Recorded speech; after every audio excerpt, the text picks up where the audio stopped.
जय माता दी भक्तों। आज का जो वीडियो मैं बना रहा हूँ ये मैं उन सब भक्तों के लिए बना रहा हूँ जो मुझे अक्सर मैसेज में कॉल करके ये पूछते हैं कि हमने मंत्र तो सिद्ध कर दिया है पर हमें पता नहीं इसका कैसे प्रयोग करना है या ये मंत्र कैसे आपके लिए काम करेगा। अक्सर ऐसा होता है कि आपको मंत्र कोई भी मिल जाता है या कहीं से आपने ले लिया या कहीं से गुरु के ज्ञान की कहीं से आपने मंत्र ले लिया या पढ़ लिया और आप उस मंत्र को रोज़ जाप करते हैं। आप सिद्ध करना चाहते हैं, आपसे मंत्र सिद्ध करने की विधि भी मिल गई है, उसके बाद भी आपको ये नहीं पता कि इसका प्रयोग कैसे होगा। और जैसे साबर मंत्र होते हैं आपने वो सिद्ध कर दिए, कोई निवारण मंत्र है उसको सिद्ध कर दिया है,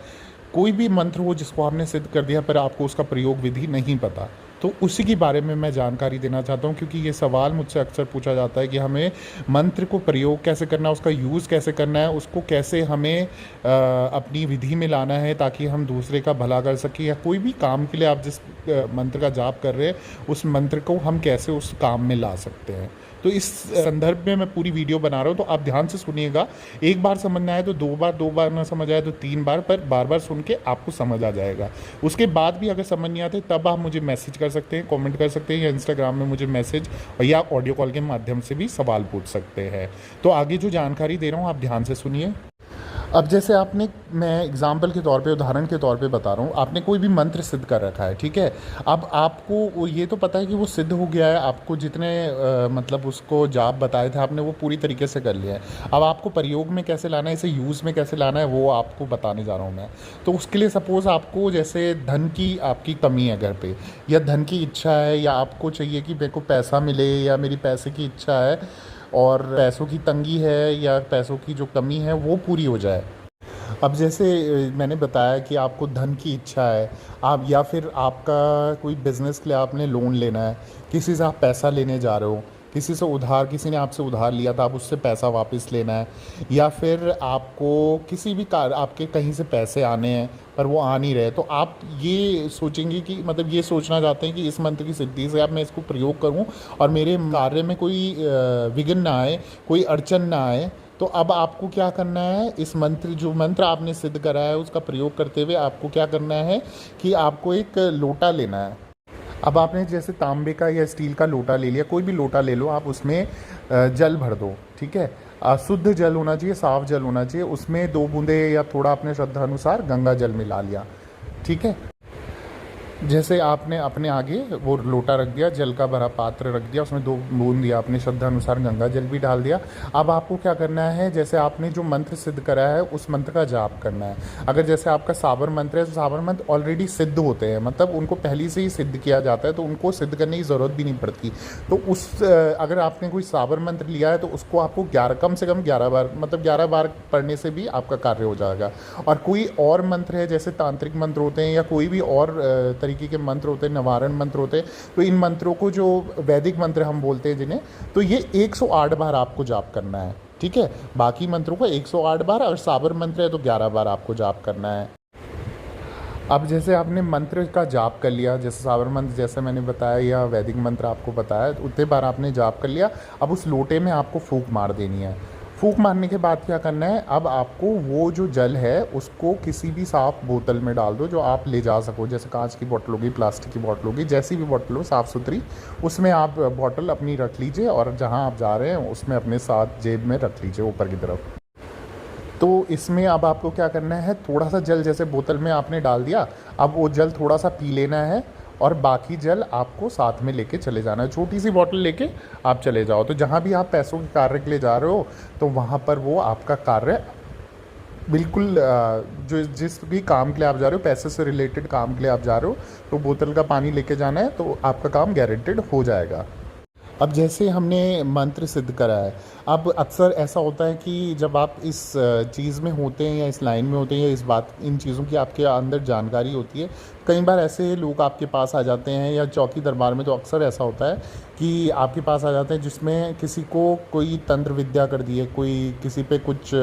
टोना टोटका कर दिया, किसी को नज़र लग गई है और नज़र दोष हो गया है और नज़र उसकी हट नहीं रही है, तो तब क्या करना है आपको, जब आपने मंत्र सिद्ध करा है उसी मंत्र को आपको, साबर मंत्र है तो 11 बार पढ़ के 3 बार फूंक मार दो उस इंसान पे, या उस पर झाड़ा लगा दो, अपना जो भी आपका आप यूज़ करते हो झाड़े के लिए, उस पर झाड़ा लगा दो और 3 बार फूंक मार दो। तो और मंत्र जब आप बोलोगे, जब आप जैसे 11 बार मंत्र बोल रहे हो तो ऐसे बोलना है कि दूसरे को सुनाई ना दे, बस मन ही मन बोलते जाना है, मतलब मन में मुंह में गुनगुनाना है पर दूसरे को सुनाई ना दे या समझना है आप क्या बोल रहे हो। तो इस तरीके से आप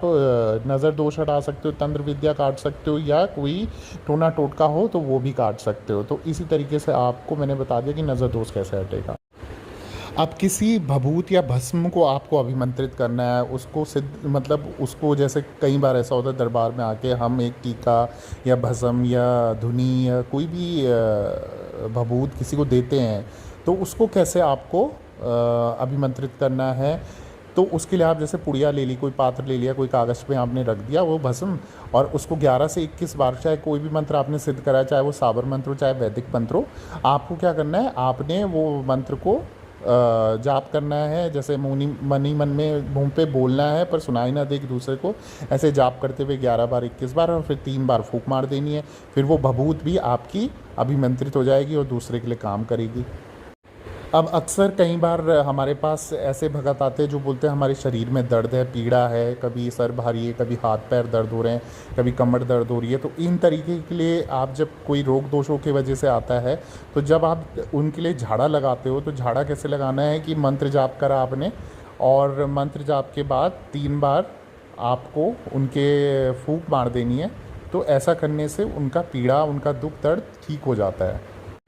अब जैसे किसी के ऊपर किसी ने तांत्रिक क्रिया कर दी, कोई भूत प्रेत छोड़ दिया, तो उसके संकट कैसे काटें। तो उसके संकट काटना है, अगर आपने मंत्र सिद्ध कराया, उससे अभिमंत्रित कराया, जागृत कराया उस मंत्र को, तो कोई आपके दरबार में आता है, कोई आपके पास आता है, तो जब मंत्र सिद्धि आपको मिल जाती है तो उस जागृत मंत्र को आप प्रयोग कैसे करेंगे। आपको पानी वाला जटायुक्त नारियल लेना है,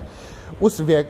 व्यक्ति के सर से 7 बार घुमाना है, फिर उस मंत्र का जाप करना है 11 से 21 बार जो आपने सिद्ध करा है, फिर उस पर 3 बार फूंक मारनी है और उस नारियल को फोड़ देना है। उस नारियल को फोड़ने के बाद जो अंदर का नारियल निकलेगा उसे किसी भी हवन कुंड में, अग्नि कुंड में आपको जला देना है, या आप उसे जल प्रवाह करवा दीजिए, या पूरा का पूरा वैसे का वैसा ही जल प्रवाह कर दीजिए। ऐसा करने से बच्चे के संकट कट जाएंगे, जो भूत प्रेत बाधा है वो दूर हो जाएगी।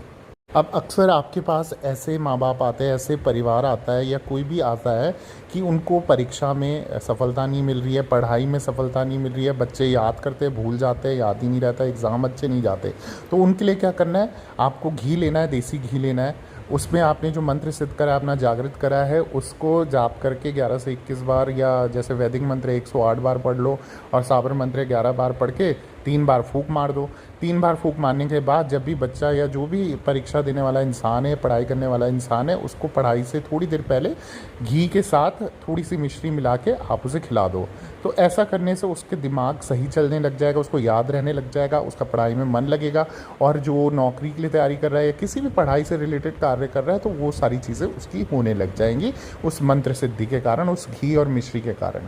अब कई बार ऐसा हो जाता है कि आप ये कार्य तो करते ही हैं, साथ में अगर कई बार ऐसा होता है कि आप सिर्फ संकल्प कर रहे हैं उस अपनी प्रार्थना का, जो आपकी इच्छा है, और आप संकल्प कर रहे हो, उसके बाद वो मंत्र पढ़ लेते हैं तो भी आपके कार्य हो जाते हैं। मन में संकल्प रख के बस ध्यान ये रखना है कि आपका मंत्र सिद्ध हो, आपका मंत्र जागृत हो, आपका मंत्र अभिमंत्रित हो, वो कार्य करने लायक हो। तो आपने जितना भी जाप बताया था, जितनी भी सिद्धि करी है, वो तरीके से करी हो, ताकि उसका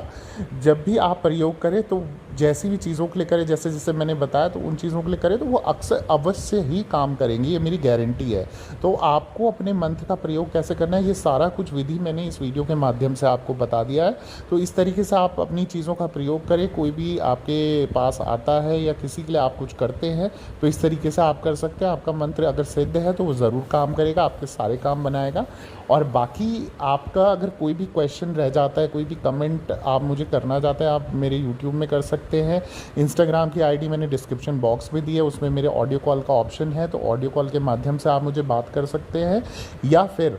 आप मुझे मैसेज के माध्यम से भी बात कर सकते हैं। मैं आपको ज़रूर रिप्लाई दूंगा, ज़रूर जवाब दूंगा। बाकी मैं माता रानी से यही प्रार्थना करता हूं कि आप सभी भक्तों की मनोकामनाएं पूरी हों, सभी के कष्ट, सभी के रोग, सभी के दोष दूर हों, और अन्न धन के भंडार भरे। धन्यवाद। जय माता दी।